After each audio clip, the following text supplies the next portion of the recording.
నిస్సహాయ స్థితిలో ఉన్న తన తల్లి వైపు చూస్తూ, అమ్మా ఇదిగో నీ కుమారుడు.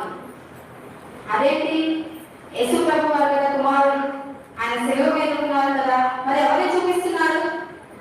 ఆమెకి ఎవరి గురించి చెప్తూ ఉన్నారు, ఎవరిని చూపిస్తూ ఉన్నారని గమనిస్తే ఒక వ్యక్తి, ఆయన పేరు యోహాను. ఆయనకు ఒక మంచి పేరు పెట్టాడు దేవుడు.